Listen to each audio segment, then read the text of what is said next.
오늘 본문 이야기는 사도 바울의 그 이야기입니다. 예수님께서 사도 바울 한 사람을 향해서 어떠한 사람인가 정의를 내리는데,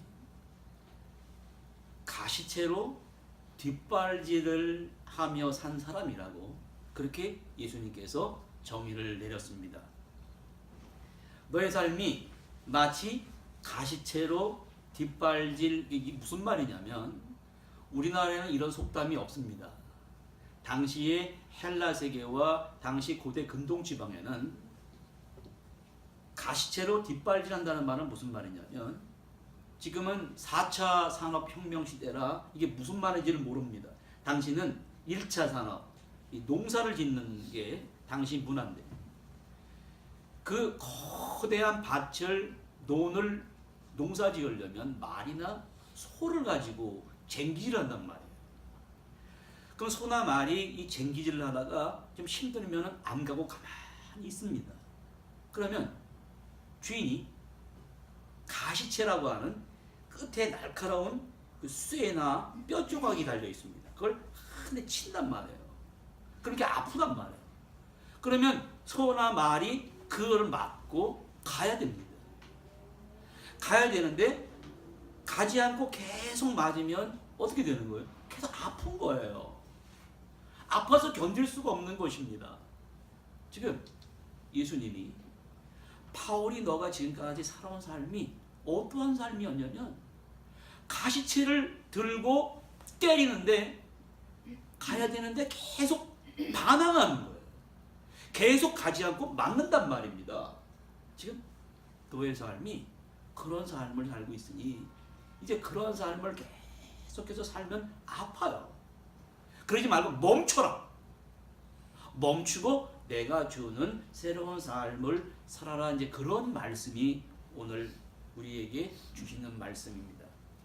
그러면 과연 사도 바울이 가시채로 뒷발질하는 게 어떠한 삶인지 우리 첫 번째로 봅니다.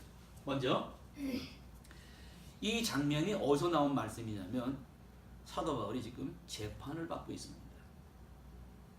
지금 사도 바울 앞에는 고발한 너둘로라고 하는 사람이 있습니다.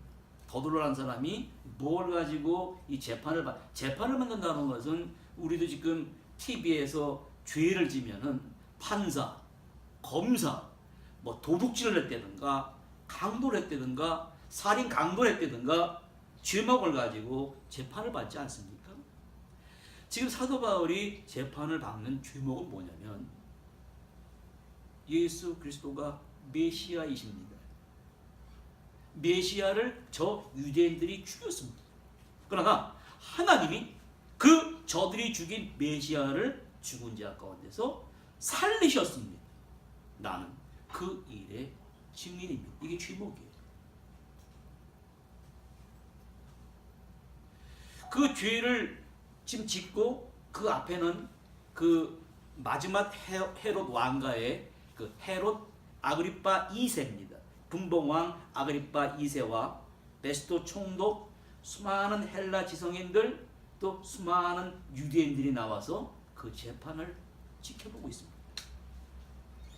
근데 엄밀히 말하면 우리가 재판 광경을 지켜보면 죄수가 좀 측은해 보입니다. 그런데 여기서는 그게 아닙니다. 겉으로 보기에는 죄를 지은 사도 바울이 측은해 보이지만 사도 바울은 당당합니다. 그렇게 당당할 수가 없어요. 그런데 이를 재판하는 헤롯 아그리파 2세 부인이 자기 누이 동생이에요. 이게 말이 됩니까? 어떻게 보면 사도 바울이 죄수인데 죄를 재판하는 재판장부터 처절한 지을 수 없는 죄를 지은 주인이라 그 말입니다. 바뀐 거예요. 죄수인 사도 바울이 나는 지금까지 주님 말씀에 의하면은 가시채로 뒷발질하면서 살았다고 그 말하는데, 이 속담과 비슷한 말 중에 우리 말을 찾는다면 사서 고생을 한다는 말이 있습니다. 부모 말씀을 공부해라. 순종하고 들어야 되는데 간혹 자녀들이 말을 듣지 않습니다. 그러면 부모님이 잔소리가 나오고 또 자랑 훈계가 나오고 어떨 때는 이 엄격한 부모님들은 또 이게 매를 드는 경우가 있습니다. 그러면 매를 맞지 않고 잔소리를 듣지 않으려면 내가 공부를 열심히 해야 되는 거예요. 지금 사도 바울이 하나님 앞에서 나는 그동안에 아그리빠 왕 앞에서 뭐라고 그러냐면 하나님 앞에서 마치 가시채로 뒷발질하던 짐승과 같은 사람이었다. 그러니까 아프다란 말이에요. 그럼 이게 도대체 무슨 말인지 살펴보면 사도 바울은 한때 스데반을 박해하던 사람이었습니다. 초대교회 7집사 중에 스데반이라는 집사님이 있었는데 굉장히 신앙이 신실하고 막 병도 고치고 막 귀신도 쫓고 이런 사람이거든요. 그러나 유대인의 율법에 의하면 다른 복음을 전하면 돌로 쳐 죽이라는 율법이 있단 말이에요. 지금 예수님이 부활하신 다음에 그 다음에 타겟은 12제자였습니다. 12제자와 홀로 그리스도가 메시아라 그러고 죽은 자 가운데서 부활하셨다는 그런 사람들을 잡아 죽이는 일이 유대인들의 임무였습니다. 사도 바울도 같이 사울도 같이 덩달아서 예수가 메시아다, 그가 죽었다, 살아났다, 그런 사람들을 찾아 죽이는 일이 사울의 임무였단 말이에요. 그런 중에 스데반이 이제 사도행전 7장에 보면 잡아놓고 사람들 앞에서 1장 설교를 합니다. 아브라함 때부터 시작해서 쭉 내려오다가 뭐라 그러냐면 이 목이 곱고 마음에 할례받지 못한 자들아, 너희가 어느 때 오신 선지자를 박해하지 않았느냐. 이러면서 막 하니까 성경 말씀이 뭐라 기록되냐면 저들의 유대인들의 마음 상태가 찔렸다고 그랬습니다. 찔리거든요. 마음의 양심이 찔렸습니다. 이게 좀 채찍질을 가한 것입니다. 양심이 찔리면 회개를 해야 되는데 회개하지 않고 더 강렬하게 뒷발질해 버리는 거예요. 뒷발질해 버리면서 스데반을 돌로 때려 죽였습니다. 그런데 성경에 가만히 또 뭐라고 그러냐면 이 광경을 목격한 사울의 심리 상태를 말하는 거예요.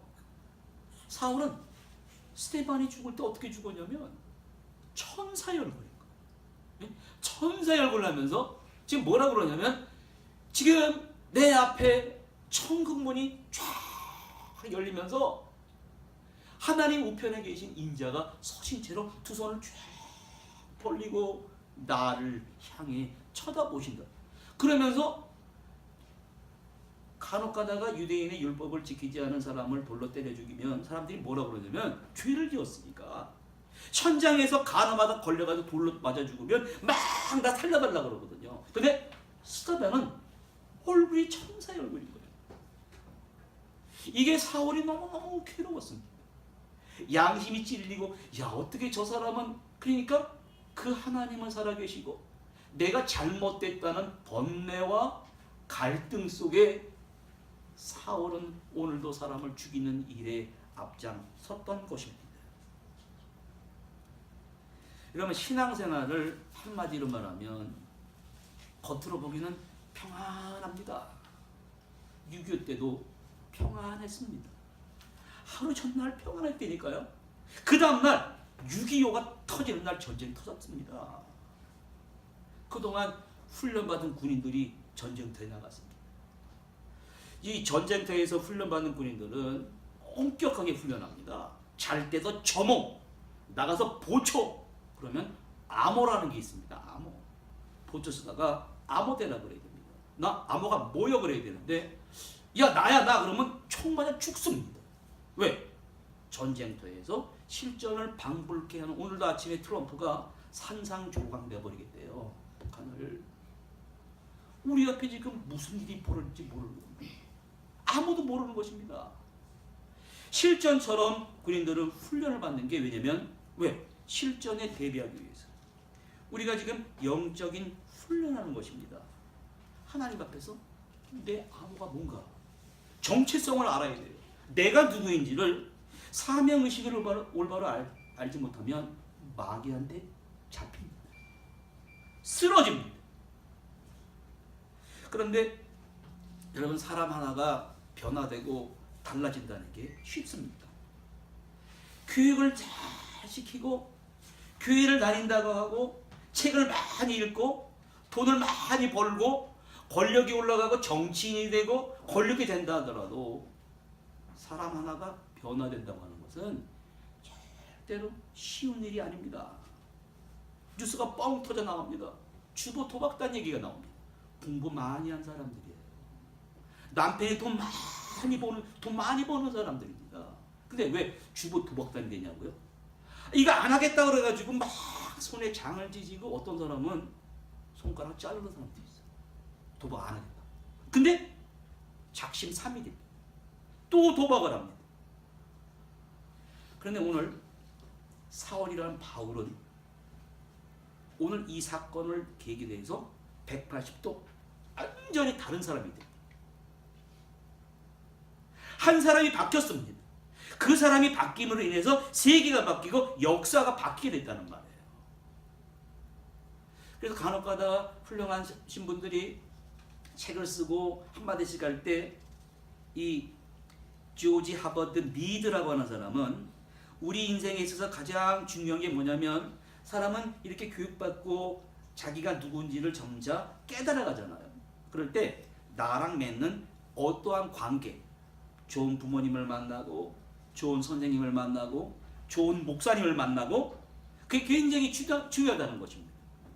사도 바울은 지금 가시채로 뒷발질하면서 반항하는 삶을 살다가 지금 다메섹 동산에서 지금 예수 그리스도를 만나서 이제 그런 삶은 살지 말라. 두 번째로 가시채로 뒷발질하다가 지금 멈추라고 하는 겁니다. 깜짝 놀라서 사울이 묻습니다. 여러분, 지금 사울이 다메섹 동산에서 뜨거운 대낮입니다.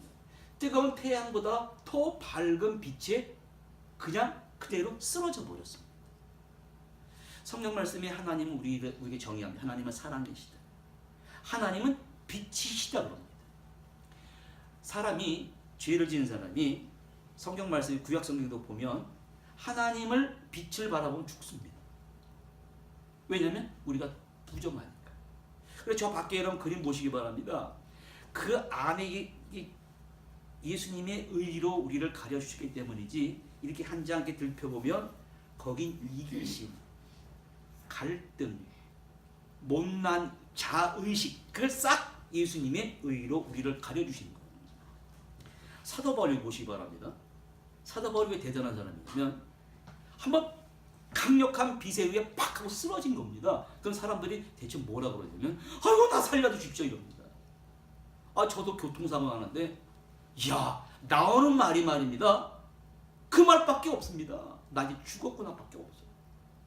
그런데 사울은 여기서 강력한 빛을 받고 지금 뭐라 그러냐면 좀 특별한 말을 합니다. 사울아 사울아 음성이 들립니다. 네가 어찌하여 나를 박해하느냐. 가시채로 뒷발질을 이제 그만해라. 그때 사울이 뭐라고 하냐면 주여 누구십니까? 자기에게 말하는 그 사람이 누군지를 물어본다는 거예요. 이번에 허리케인 지나갈 때 여러분 허리케인을 남의 일처럼 바라보면 안 됩니다. 허리케인이 그렇게 미국의 역사상 왜 일어나냐면 사람들이 지구를 너무 더럽게 썼어요. 이산화탄소가 막 배출돼가지고 바다 온도가 1도가 올라가니까 그런 어마어마한 재앙이 지금 우리나라도 9월 말에 태풍이 올라오는데 그건 모르는 일입니다. 태풍이 쓸고 지나가는데 쓸기 전전날부터 허리케인이 막 밑에 뉴 아일랜드 뭡니까? 그 밑에 이렇게 쓸고 올라오지 않습니까? 주지사가 나와서 지금까지 이 강력한 태풍은 본 적이 없으니까 플로리다에 남아있는 사람은 다 죽습니다. 당장 떠나십시오. 겁니다. 당장 떠나지 않으면 당신의 생명을 잃을 수 있습니다. 그럴 때 두 가지 반응의 사람들이 나타났습니다. 자, 이제 죽었다. 그리고 짐 챙겨가지고 차 타고 떠납니다. 왜? 죽어야 되니. 이 죽기 싫으니까 떠나는 거예요. 떠나면서 한쪽엔 어떤 낙서를 해놨는데 제가 참 감명 깊게 읽었습니다. 제가 그대로 읽겠습니다. God protect us from hurricane 이런 말을 썼어요. 허리케인 가운데서 우리를 구해 주시옵소서 이런 말을 썼습니다. 지금 사도 바울이 지금 앞에 강력한 빛이 나타나서 눈이 멀었습니다. 그 자리에서 쓰러졌습니다. 나는 죽었습니다가 아니라 뭐라 그러냐면 박해하는 예수께서 나타나셔서 나는 네가 박해하는 예수다. 그 음성을 듣고 그 자리에서 한 인간 사울은 깨져버리는 거예요. 우리가 마르틴 루터라고 하는 종교개혁가도 어떻게 개혁가가 됐냐면 친구하고 방학이 돼서 시골길을 걸어가는데 천둥 번개가 칩니다. 번개가 내려오면서 낙뢰가 어디로 떨어졌냐면 마르틴 루터의 친구의 머리에 떨어졌다니까요. 머리에 떨어져서 새까맣게 다 죽는 광경을 보고 그러냐면 마르틴 루터는 벌벌벌 떠는 거예요. 여러분 그런 일이 일어날 수가 있습니다. 뭐라 그러냐면 내가 하나님 나를 살려주시면 내가 수도사가 되겠습니다. 그래서 마르틴 루터가 종교 개혁가가 되게 됩니다. 지금 오늘 이 사울은 말입니다. 대단한 사람입니다. 내가 그동안 해온 일은 하나님 앞에서 의로운 일이었습니다. 왜? 율법에 의하면은 나무에 달려 죽은 자마다 저주받은 자니까 나무에 달려 돌아가신 분이 예수님이거든요. 그분을 메시아라고 그러고 다니니까 나는 율법에 충실한 사람이었습니다. 나는 하나님을 섬기는 사람입니다. 난 하나님 앞에 조금도 양심의 가책이 없이 살아온 사람이다. 그런 사람이란 말이에요. 그런데 그 박해하는 예수님이 내 앞에 나타나셔서 나는 네가 박해하는 예수다. 이제 제발 가시채로 뒷발질하는 그러한 삶 얼마나 고통스럽냐. 그러한 삶은 더 이상 하지 말아라. 지금 이 얘기를 누구 앞에서 하고 있냐면 아그리빠 왕에게 하는 거예요. 나를 고소한 더둘로 유대인 수많은 헬라 철학자들 앞에서 이 얘기를 하는 것입니다. 오늘 이 말씀을 들으시면서 여러분 생각해 보셔야 돼요. 이야, 오늘 이 말씀도 내가 어떻게 보면 나도 이 인생, 험악한 인생을 살아가는데 가시채로 뒷발질하는 나에게 주시는 그 마지막 사울은 마지막 음성을 듣고 자신이 누군지를 알고 180도 완전히 다른 사람이 되어버렸습니다. 리차드 라이드라는 사람이 이런 책을 써서 우리에게 굉장히 그 신금 올려줍니다. 뭐라 썼냐면 Repacking your bags라는 딱 당신의 가방을 다시 싸라. 지금까지 지내온 삶이 너무 무의미하고 가치 없는 삶을 살았으니까 앞으로 나머지 주어진 삶 1년이 될지 6개월이 될지 1개월이 될지 모르는데 다시 가방을 싸고 새로운 삶을 사십시오. 이런 책을 썼단 말이에요. 이 책을 왜 썼냐면 많은 사람들이 여러분 무엇을 제일 무서워하고 두려워하냐면 자기 삶을 돌아봤을 때 내 하나밖에 없는 삶이 이게 가치 있는 삶이었을까? 어떻게 보면 하나밖에 없는 소중한 삶인데 가치 있는 삶이 아니라 너무너무 무의미한 삶이에요.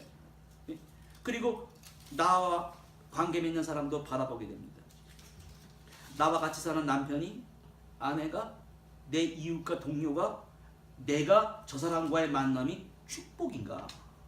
아니면 내가 직장에서 저 사람을 잘못 만나서 가정에서 내가 저 아내를, 남편을, 자식을 낳긴 낳는데 이게 잘못된 만남이라고 하는 사람은 제일 불행한 사람입니다.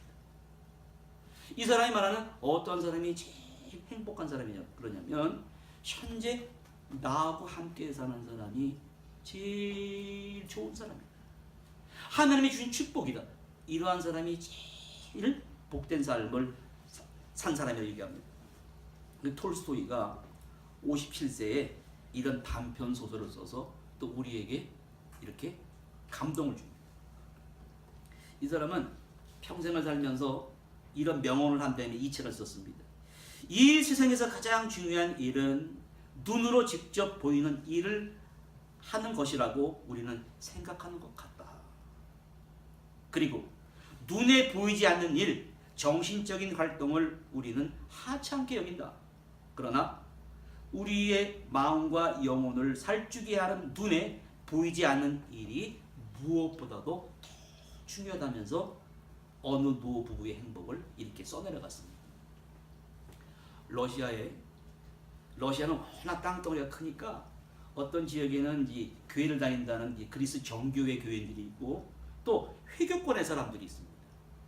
그 주인공 일리아스라는 사람이 이렇게 러시아 정교회 교인들하고 교회 나가는 사람들하고 이슬람 알라신을 믿는 사람들로 사는 그 바슈키르 지역에 살고 있는 대단한 부자였습니다.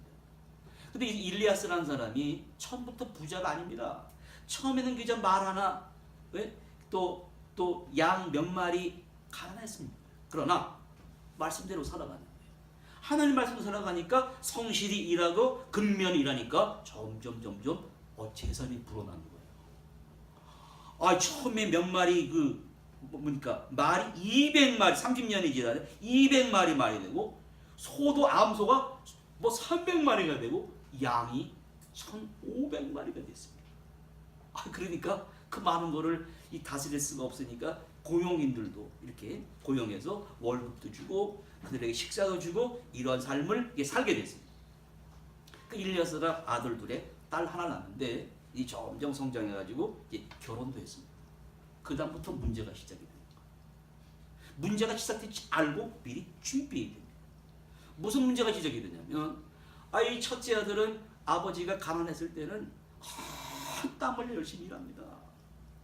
아버지의 말씀. 근데 딱 부자라는 지가 딱 되니까 아들이 도박을 합니다. 사람들이 모여서 맨날 이렇게 웃는단 말이에요. 술을 마시고 도박을 하고 친구들하고 또 싸우고 또 어떻게 죽었냐면 술 먹고 도박하다가 얻어맞아 죽었습니다. 둘째 아들은 며느리를 잘못 얻었습니다. 이혼을 했습니다. 동시에 수많은 가축들을 아들들이 돌보질 않습니다. 가축들이 병이 나기 시작합니다. 집안이 갑자기 기울기 시작합니다. 일리아스라는 사람이 70이 넘었을 때는 집안이 무일푼으로 전락하고 말았습니다. 하루아침에 먹고 살 게 없게 됐습니다. 이 광경을 이 알라신을 믿는 회교권 사람들이 바라보는 거예요. 이야, 저 그리스도인이라고 하는 사람들이 어떻게 저렇게 거지가 됐나? 그런데 저 사람이 평상시에 회교권이 나를 불러서 양고기도 잡아주고 친절했던 사람이거든요. 그러니까 뭐라 그러냐면 일리아스 씨 그렇게 갈 데도 없고 우리 집에 그래도 먹고 살 수 있으니까 우리 집에 와서 가축 돌보시면서 일을 하면 잠도 재워지고 월급도 주겠습니다. 너무너무 고마운 겁니다. 그래서 일리아스 씨가 이 무함마드 샤흐라는 사람의 집에 들어가서 일을 하는 거예요. 가축도 기르고 그 분뇨도 치우고 그러면서 하루하루 살아가는데 어느 날 이 무함마드 샤흐라는 사람이 참 마음이 아픈 거죠. 야, 저 우리말의 재벌이 교회를 다는 사람이 마음이 아픈 중에 자기 집에서 조그마한 잔치를 하게 됐습니다. 근데 회계권 사람들이 많이 와서 양고기를 잡고 시중을 드는데 그 중에 한 사람이 저 주인공을 알아본 거예요. 저 사람은 저 마을에서 재벌이었고 제일 부자인 사람이 왜 여기 와서 일을 하게 됩니까? 사람들이 수덕수덕 되는 겁니다. 그걸 알고 싶은 거예요. 지금의 심정은 어떤가? 사람의 심리는 그렇지 않습니까? 그래서 이 일리아스 씨에게 물어보는 겁니다. 당신이 얼마 전에는 그렇게 부자였고 그렇게 잘 나가는 사람이요. 근데 왜 이렇게 됐습니까? 물어보니까 그 일리아스 씨가 뭐라 그러냐면 제가 당신들에게 나의 행복과 불행에 대해서 진실하게 말한다고 해도 믿지 않을 것입니다. 차라리 제 아내에게 물어보십시오. 아내는 섬세하니까 그래도 나보다 더 정확한 이야기를 해 줄 것입니다. 아내가 이렇게 얘기합니다. 그 회격권에 있는 사람들은 이렇게 말합니다. 저희는 50년 동안 남편과 함께 행복을 찾기 위해 부지런히 애를 썼습니다. 부자가 되어서 자신의 정신과 마음을 쉬게 할 시간을 조금 더 갖지 못했습니다. 서로 부부간에 얘기할 틈도 없고 하나님을 믿는다고 하면서 하나님께 기도드릴 틈도 없고 우리의 걱정거리라고 하는 것은 돈이 많으니까 사람들 대접하기 신경 쓰고 대접 끝난 다음에 뭘 사줘야 될지 신경을 쓰고 또 고용인들 월급 주고 고용인들이 걱정하는 거예요. 안심 못하고 그들은 쉬는 것과 월급 타는 것과 마시는 또 뭘 이렇게 조금 훔쳐간단 말이에요. 그러니까 매일 그 사람을 감시하느라고 잠도 제대로 못 자고 신경이 날카로워지고 입맛도 없고 잠도 오지 않고 전에 부자였을 때는 아침에 일어나면 잠을 제대로 못 자니까 아침에 일어날 때 불평하는 거예요. 부부간에도 불평, 자식들에게 막 화를 내는 거예요. 그러나 지금은 아침에 일어나면 주고받는 말이 다 당신 괜찮아? 의의가 좋아지고 다정한 말입니다. 왜? 걱정할 일이 없어요. 신경 쓰는 일이 있다면 그저 주인에게 일을 잘 해드리는 것뿐입니다. 그동안 저희는 남편 사이에 뭔가 모를 의견 차이가 나서 아웅다웅 다투고 미워하고 죄를 짓고 살았는데 조금도 마음을 놓지 못하고 50년 동안 찾았던 행복을 지금에서 찾게 됐습니다. 처음에는 돈을 잃어버리고 재산 잃어버린 것이 너무너무 억울해서 많이 울었습니다. 그러나 차츰차츰 복잡한 생활 속에서 잊고 살았던 재산보다 더 중요한 것을 찾게 됐습니다. 이 말씀을 당신에 드리는 것은 내 자신을 위로하는 게 아니라 당신들의 행복을 위해서입니다. 거기 모였던 사람들이 다 회격권 신자들이거든요. 거기에 회격권의 율법학자도 있었답니다. 그 사람이 이렇게 말하면서 막을 내리는 거예요. 뭐라고? 여러분, 저 부부의 말은 옳은 말입니다. 저 옳은 말씀이 성경책에도 쓰여 있습니다. 그러더랍니다. 그랬더니 많은 사람들이 회격권 율법자가 기독교인의 진리를 말하고 기독교인의 진리가 삶에서 체험천에 느낀 얘기를 말하니까 다 눈이 휘둥그레졌더라고. 톨스토이의 어느 노부부의 행복에서 이렇게 막을 내리고 있습니다. 오늘 사도 바울 말씀의 진단에 의하면 이 사람들 평생을 가시채로 뒷발질하면서 살아오다가 그 삶을 멈춘 것입니다. 멈추고 사도 바울은 어떻다고 얘기합니까? 세 번째로 내가 이제 가시채로 뒷발질하다가 이제 주님의 종과 증인이 된 삶을 살아갑니다라고 아그리빠 왕에게 얘기하는 거예요. 어느 날 다메섹 동산에서 환한 빛에 내가 눈이 멀어버리고 나를 쓰러뜨리신 그 주님께서 나는 네가 박해하는 예수다. 너는 이제 일어나라고. 너는 이제 스스로 일어나서 내가 너를 구원한 것과 내가 너를 이방인들에게 보내서 하나님이 살아계신 것과 그리스도가 주라고 하는 것과 그리고 많은 사람들을 죄로부터 거룩하게 하여 새로운 기업을 얻게 한 것을 알게 하라.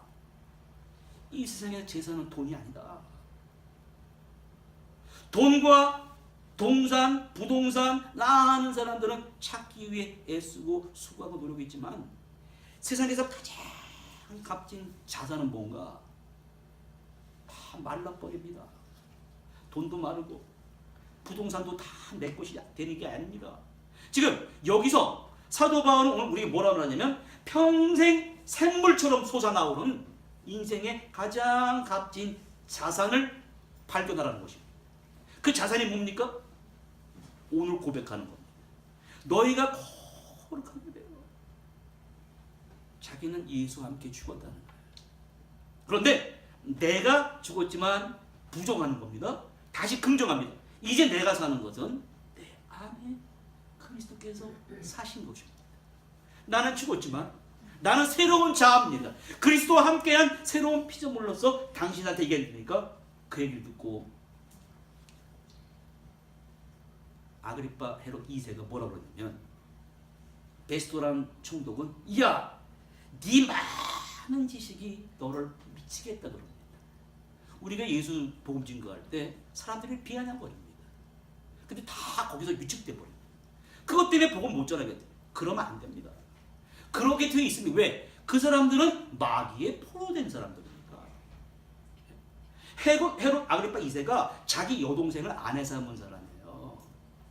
그런 사람이, 근데 헤롯 아그리파 2세는 이 말을 듣고 뭐라냐면 조금 찔리는 듯이, 야, 네가 적은 말로 나를 그리스도인이 되게 하는도다, 이런 말이에요. 이 말을 정확한 번역하면, 야, 네가 조금만 더 말을 들으면 내가 그리스도인이 막 되려고 그러네, 이렇게 말하는 거거든요. 이게 대단한 것입니다. 사도 바울이 그에게 말씀을 증거할 때는 사도 바울의 이 자신, 아그리파가 이렇게 말합니다. 내가 지금 당신들 보기에는 이렇게 매여 있다. 구속되어 있다. 내가 얽매이고 구속된 것 외에는 오늘 나와 같이 되기를 원하노래요. 나는 뭐냐? 나는 자유로운 사람이에요. 지금까지 가시채로 뒷발질하다가 스트레스 받고 양심의 가책에 의해서 내 평생을 저주하며 살아오다가 이제 가시채로 뒷발질하는 삶을 딱 멈추고 주님이 증인이 된 거예요. 내 영혼은 너무너무 처해합니다.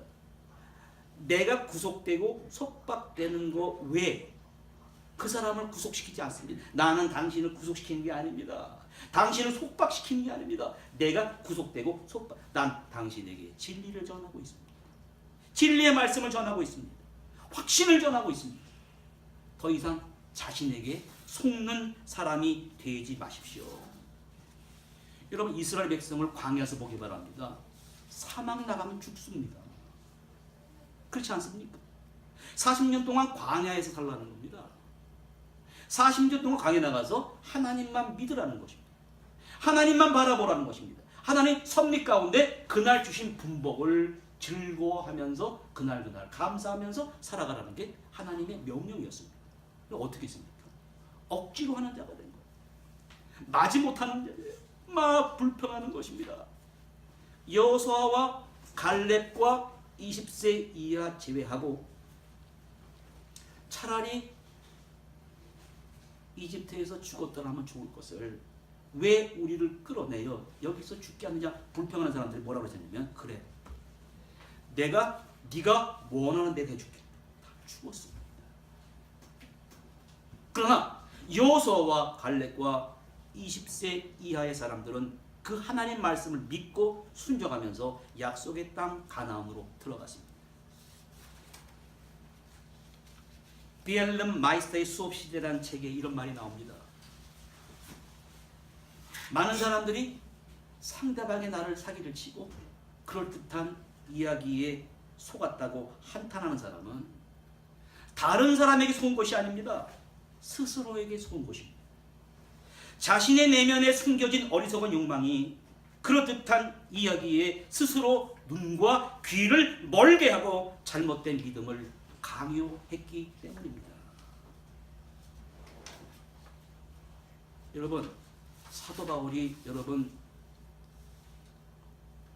처음부터 착한 사람이 아니라 바락바락 예수 믿는 사람을 잡아다 죽이는 사람이었어요. 하나님께서는 더 이상 가시채로 뒷발질하지 말고 하나 올바르게 서서 내가 그래도 네가 필요하다 부른 겁니다. 너를 사람 만들어서 이제 내가 너를 나의 종과 증인이 되게 하여 세상에 많은 사람들이 포로 잡혀 있습니다. 죄악 가운데 포로 잡혀 있습니다. 그들 가운데 가서 네가 본 것을 전해라. 내가 이런 사람이었습니다. 내가 과거에 핍박하는 사람이었습니다. 그러나 내 앞에 그 핍박하신 분이 나타나셔서 나는 네가 핍박하는 예수라. 가시채로 뒷발질하는 삶을 멈추라. 이 말을 듣고 당신에게 전합니다. 모세는 어떤 사람이었습니까? 40년을 애국 궁전에 지내고 40년을 초가집에서 양치는 목동이 되고 80세에 하나님 앞에 올바로 섰습니다. 올바로 서서 자신의 인생 하나님의 큰 구원의 역사를 이루게 되었습니다. 많은 사람은 오늘도 자산이라고 생각하면 현금, 상품, 건물, 비품, 동산, 부동산을 재와 채권을 자산이라고 합니다. 그러나 오늘 사도 바울은 우리에게 가장 값진 기업과 자산을 소개하고 있습니다. 그게 무엇입니까? 평생을 다해도 내 삶이 끝나도 계속해서 마르고 닳지 않은 샘물처럼 분출하는 하나님의 귀한 자산을 오늘 우리가 가지라고, 여러분이 가지라고 이렇게 외치고 있습니다. 오늘 이 말씀을 마음간에 잘 새기시고, 오늘 이제 우리들에게 주어진 자산은 다른 것이 아니라 바로 이것입니다. 거룩한 가운데서 우리를 거룩하게 하여 주신 그 기업을 자산으로 가지시고, 이 세상 속에서 사도 바울처럼, 모세처럼 부르심을 새롭게 하고 자기 정체 의식을 새롭게 하고 암호를 새롭게 해야 내가 죽지 않습니다. 귀한 축복받는 성도님 되시기를 간절히 바랍니다. 하나님 아버지 감사합니다.